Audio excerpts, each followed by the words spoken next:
नमस्कार। तो आप सभी सुनने जा रहे हैं मुंशी प्रेमचंद्र की मानसरोवर भाग 1 से कहानी घर जमाई, मेरी यानी कामिनी त्रिपाठी की आवाज में। हरिधन जेठ की दोपहरिया में ऊख में पानी देकर आया और बाहर बैठा रहा। घर में से धुआं उठता नजर आता था। छन छन की आवाज भी आ रही थी। उसके दोनों साले उसके बाद आए और घर में चले गए। दोनों सालों के लड़के भी आए और उसी तरह अंदर दाखिल हो गए, पर हरिधन अंदर न जा सका। इधर 1 महीने से उसके साथ यहाँ जो बर्ताव हो रहा है और विशेषकर कल उसे जैसी फटकार सुननी पड़ी थी, वह उसके पांव में बेड़ियों सी डाले हुए था। कल उसकी सास ही ने तो कहा था, मेरा जी तुमसे भर गया है, मैं तुम्हारी जिंदगी का ठीका लिए हुए बैठी हूँ क्या? और सबसे बढ़कर अपनी स्त्री की निष्ठुरता ने उसके हृदय के टुकड़े कर दिए थे। वह बैठी यह फटकार सुनती रही, पर एक बार भी तो उसके मुंह से न निकला, अम्मा तुम क्यों इनका अपमान कर रही हो? बैठी गटगट सुनती रही। शायद मेरी दुर्गति पर खुश हो रही थी। इस घर में वह कैसे जाए? क्या फिर वही गालियां खाने, वही फटकार सुनने के लिए? और आज इस घर में जीवन के 10 साल गुजर जाने पर यह हाल हो रहा है। मैं किसी से कम काम करता हूँ? दोनों साले मीठी नींद सोते रहते हैं और मैं बैलों को सानी पानी देता हूँ, छाटी काटता हूँ। वहां सब लोग पल पल पर चिलम पीते हैं। मैं आंखें बंद किए अपने काम में लगा रहता हूँ। संध्या समय घर वाले गाने बजाने चले जाते हैं। मैं घड़ी रात तक गायें भैंसे धोता हूँ। उसका यह पुरस्कार मिल रहा है कि कोई खाने को भी नहीं पूछता, उल्टे और गालियां मिलती हैं। उसकी स्त्री घर में से डोल लेकर निकली और बोली, जरा इसे कुएं से खींच लो, एक बूंद पानी नहीं है। हरिधन ने डोल लिया और कुएं से पानी भर लाया। उसे जोर की भूख लगी हुई थी। समझा अब खाने को बुलाने आएगी, मगर स्त्री डोल लेकर अंदर गई तो वहीं की हो रही। हरिधन थका मांदा क्षुधा से व्याकुल पड़ा सो रहा। सहसा उसकी स्त्री गुमानी ने आकर उसे जगाया। हरिधन ने पड़े पड़े कहा, क्या है, क्या पड़ा भी न रहने देगी या और पानी चाहिए? गुमानी कटु स्वर में बोली, गुर्राते क्या हो, खाने को बुलाने आई हूँ। हरिधन ने देखा, उसके दोनों साले और बड़े साले के दोनों लड़के भोजन किए चले जा रहे थे। उसकी देह में आग लग गई। मेरी अब यह नौबत पहुंच गई है कि इन लोगों के साथ बैठकर खा भी नहीं सकता। ये लोग मालिक हैं, मैं इनकी जूठी थाली चाटने वाला हूँ। मैं इनका कुत्ता हूँ जिसे खाने के बाद टुकड़ा रोटी डाल दी जाती है। यही घर है जहाँ आज के 10 साल पहले उसका कितना आदर सत्कार होता था। साले गुलाम बने रहते थे। सास मुंह जोती रहती थी, स्त्री पूजा करती थी। तब उसके पास रुपए थे, जायदाद थी। अब वह दरिद्र है। उसकी सारी जायदाद को इन्हीं लोगों ने कूड़ा कर दिया। अब उसे रोटियों के भी लाले हैं। उसके जी में एक ज्वाला सी उठी कि इसी वक्त अंदर जाकर सास को और साली को भिगो भिगो कर लगाए, पर जब्त करके रह गया। पड़े पड़े बोला, मुझे भूख नहीं है, आज न खाऊंगा। गुमानी ने कहा, न खाओगे मेरी बला से? हाँ नहीं तो। खाओगे तुम्हारे ही पेट में जाएगा, कुछ मेरे पेट में थोड़े ही चला जाएगा। हरिधन का क्रोध आंसू बन गया। यह मेरी स्त्री है जिसके लिए मैंने अपना सर्वस्व मिट्टी में मिला दिया। मुझे उल्लू बनाकर यह सब अब निकाल देना चाहते हैं। वह अब कहाँ जाए, क्या करे? उसकी सास आकर बोली, चलकर खा क्यों नहीं लेते जी? रूठते किस बात पर हो? यहाँ तुम्हारे नखरे सहने का किसी में बूता नहीं है। जी देते हो वह मत देना, और क्या करोगे? तुमसे बेटी ब्याही है, कुछ तुम्हारी जिंदगी का ठीका नहीं लिया है। हरिधन ने मर्माहत होकर कहा, हाँ अम्मा, मेरी भूल थी कि मैं यही समझ रहा था। अब मेरे पास क्या है कि तुम मेरी जिंदगी का ठीका लोगी? जब मेरे पास भी धन था तब सब कुछ आता था। अब दरिद्र हूँ, तुम क्यों बात पूछोगी? बूढ़ी सास भी मुंह फुलाकर भीतर चली गई।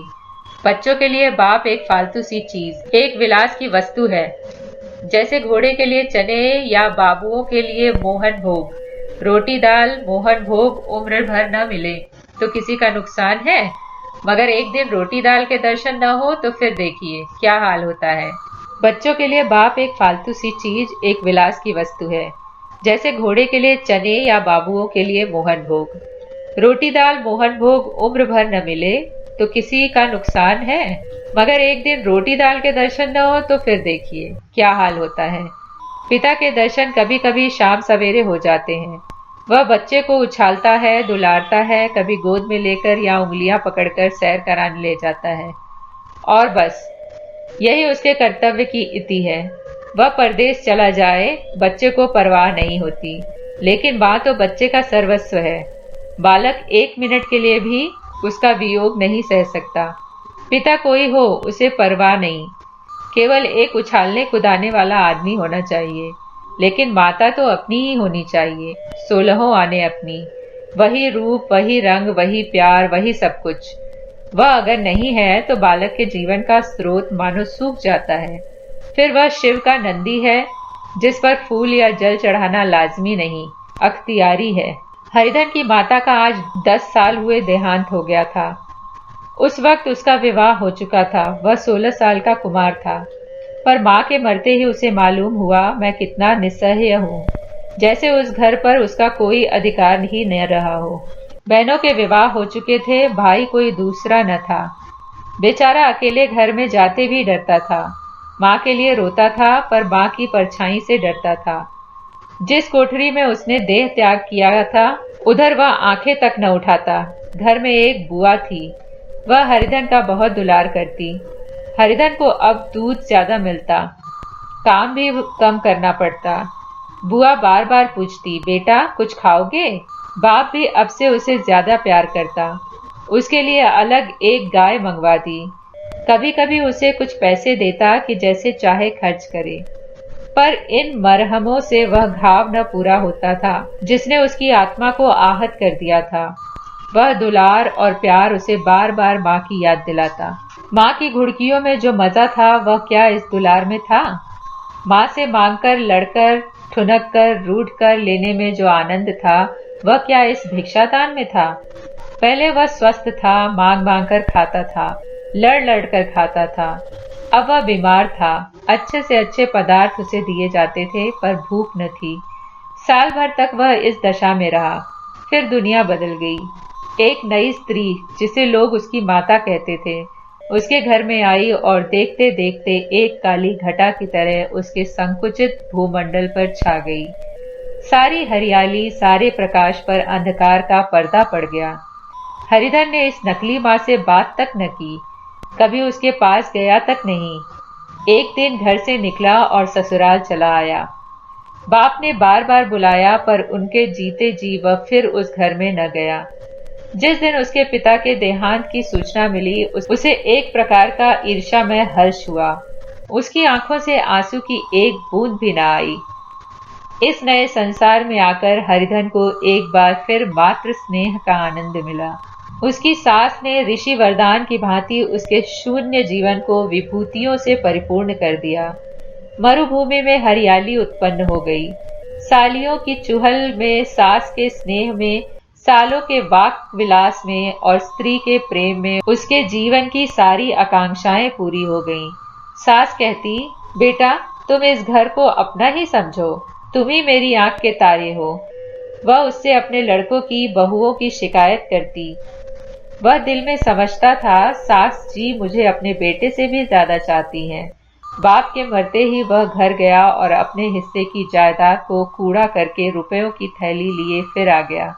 अब उसका दूना आदर सत्कार होने लगा। उसने अपनी सारी संपत्ति सास के चरणों पर अर्पण करके अपने जीवन को सार्थक कर दिया। अब तक उसे कभी कभी घर की याद आ जाती थी, अब भूलकर भी उसकी याद न आती, मानो वह उसके जीवन का कोई भीषण कांड था, जिसे भूल जाना ही उसके लिए अच्छा था। वह सबसे पहले उठता, सबसे ज्यादा काम करता। उसका मनोयोग, उसका परिश्रम देखकर गांव के लोग दांतों तले उंगली दबाते थे। उसके ससुर का भाग बखानते, जिसे ऐसा दामाद मिल गया। लेकिन ज्यों-ज्यों दिन गुजरते गए, उसका मान सम्मान घटता गया। पहले देवता था, फिर घर का आदमी, अंत में घर का दास हो गया। रोटियों में भी बाधा पड़ गई, अपमान होने लगा। अगर घर के लोग भूखों मरते और साथ ही उसे भी मरना पड़ता, तो उसे जरा भी शिकायत न होती। लेकिन जब वह देखता और लोग मूंछों पर ताव दे रहे हैं, केवल मैं ही दूध की मक्खी बना दिया गया हूँ, तो उसके अंतःस्थल से एक लंबी ठंडी आह निकल आती। अभी उसकी उम्र कुल 25 ही साल की तो थी। इतनी उम्र इस घर में कैसे गुजरेगी?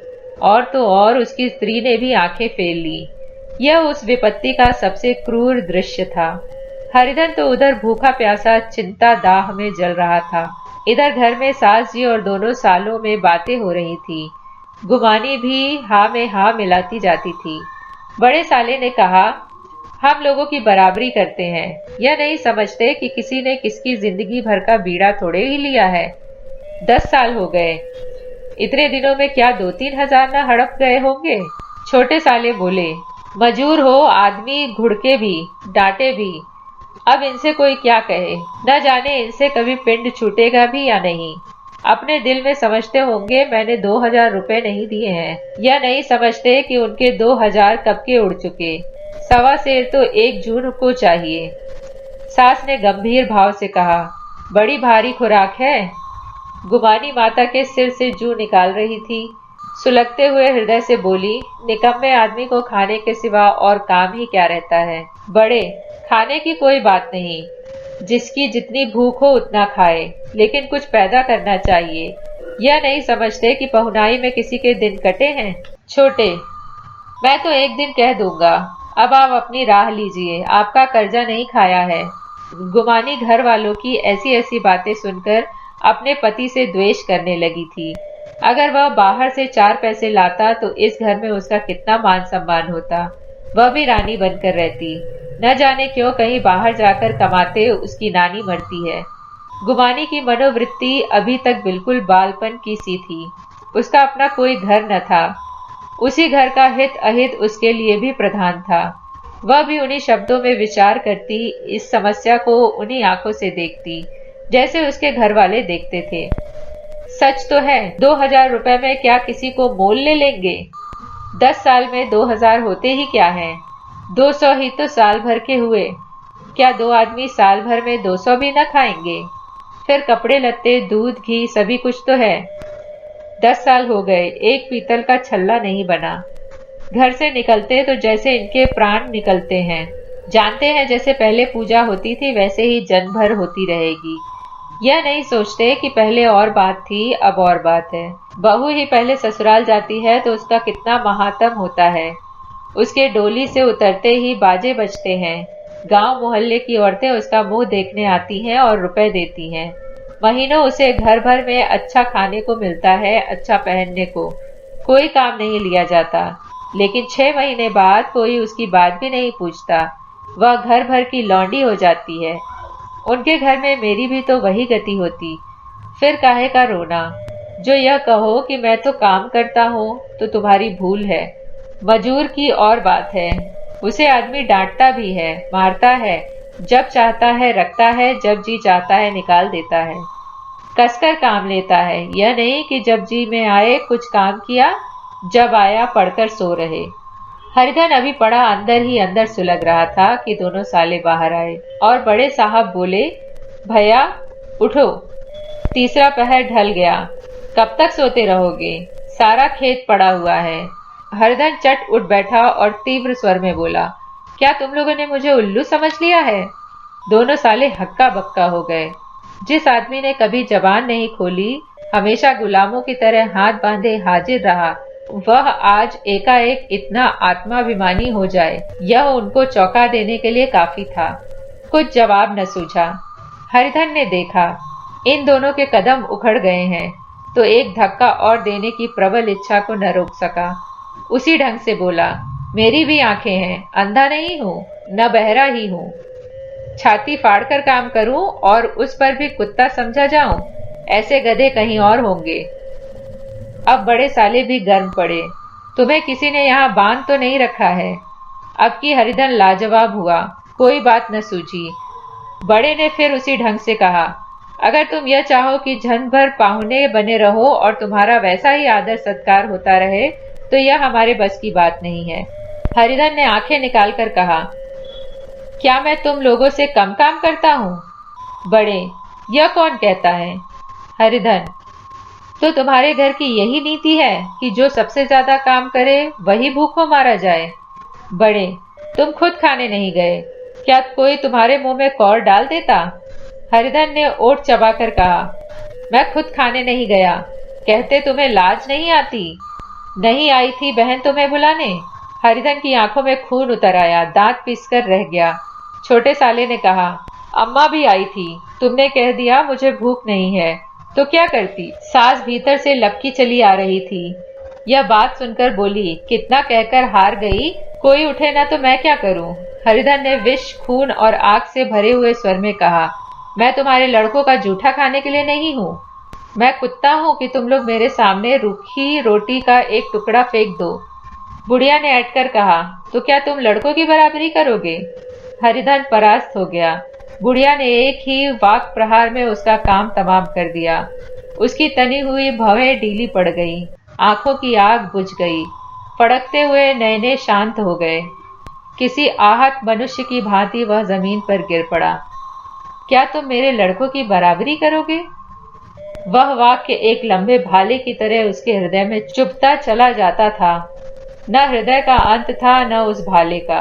सारे घर ने खाया पर हरिधन न उठा। सास ने मनाया, सालियों ने मनाया, ससुर ने मनाया, दोनों साले मनाकर हार गए। हरिधन न उठा। वहीं द्वार पर एक टाट पड़ा था, उसे उठाकर सबसे अलग कुएं पर ले गया और जगत पर बिछाकर पड़ रहा। रात भीग चुकी थी। अनंत आकाश में उज्जवल तारे बालकों की भांति क्रीड़ा कर रहे थे। कोई नाचता था, कोई उछलता था, कोई हंसता था, कोई आंखें मीचकर फिर बोल देता था। रह रहकर कोई साहसी बालक सपाट भरकर एक पल में उस विस्तृत क्षेत्र को पार कर लेता था और न जाने कहां छा जाता था। हरिधन को अपना बचपन याद आया, जब वह भी इसी तरह क्रीड़ा करता था। उसकी बाल स्मृतियां उन्हीं चमकीले तारों की भांति प्रज्वलित हो गईं। वह अपना छोटा सा घर, वह आम का बाग जहां वह कौरियां चुना करता था, वह मैदान जहां वह कबड्डी खेला करता था, सब उसको याद आने लगे। फिर अपनी स्नेहमयी माता की सदैव मूर्ति उसके सामने खड़ी हो गई। उन आंखों में कितनी करुणा थी, कितनी दया थी। उसे ऐसा जान पड़ा मानो माता आंखों में आंसू भरे उसके छाती से लगा लेने के लिए हाथ फैलाए उसकी ओर चली आ रही है। वह उस मधुर भावना में अपनों को भूल गया। ऐसा जान पड़ा मानो माता ने उसे छाती से लगा लिया है और उसके सिर पर हाथ फेर रही है। वह रोने लगा, फूट फूट कर रोने लगा। उसी आत्म सम्मोहित दशा में उसके मुंह से यह शब्द निकले, अम्मा तुमने मुझे इतना भुला दिया। देखो तुम्हारे प्यारे लाल की क्या दशा हो रही। कोई उसे पानी को भी नहीं पूछता। क्या जहां तुम हो वहां मेरे लिए जगह नहीं है? सहसा गुमानी ने आकर पुकारा, क्या सो गए तुम? नौज किसी को ऐसी राक्षसी नींद आए। चलकर खा क्यों नहीं लेते? कब तक कोई तुम्हारे लिए बैठा रहे? हरिधन उस कल्पना जगत से क्रूर प्रत्यक्ष में आ गया। वही कुएं की जगत थी, वही फटा हुआ टाट, और गुमानी सामने खड़ी कह रही थी, कब तक कोई तुम्हारे लिए बैठा रहे। हरिधन उठ बैठा और मानो तलवार म्यान से निकाल कर बोला, भला तुम्हें मेरी सुध तो आई? मैंने तो कह दिया था मुझे भूख नहीं है। गुमानी, तो कै दिन न खाओगे? अब इस घर का पानी भी न पीऊंगा। तुम्हें मेरे साथ चलना है या नहीं? दृढ़ संकल्प से भरे हुए इन शब्दों को सुनकर गुमानी सहम उठी। बोली, कहाँ जा रहे हो? हरिधन ने मानो नशे में कहा, तुझे इससे क्या मतलब? मेरे साथ चलेगी या नहीं? फिर पीछे से न कहना मुझसे कहा नहीं। गुमानी आपत्ति के भाव से बोली, तुम बताते क्यों नहीं कहाँ जा रहे हो? तू मेरे साथ चलेगी या नहीं? जब तक तुम बता न दोगे मैं न जाऊंगी। तो मालूम हो गया तू नहीं जाना चाहती। मुझे इतना ही पूछना था, नहीं अब तक मैं आधी दूर निकल गया होता। यह कहकर उठा और अपने घर की ओर चला। गुमानी पुकारती रही, सुन लो, पर उसने फिरकर भी न देखा। 30 मील की मंजिल हरिधन ने 5 घंटों में तय की। जब वह अपने गांव की अमराइयों के सामने पहुंचा तो उसकी मातृ भावना उषा की सुनहरी गोद में खेल रही थी। उन वृक्षों को देखकर उसका विह्वल हृदय नाचने लगा। मंदिर का सुनहरा कलश देखकर वह इस तरह दौड़ा मानो एक छलांग में उसके ऊपर जा पहुंचेगा। वह वेग में दौड़ा जा रहा था मानो उसकी माता गोद फैलाए उसे बुला रही हो।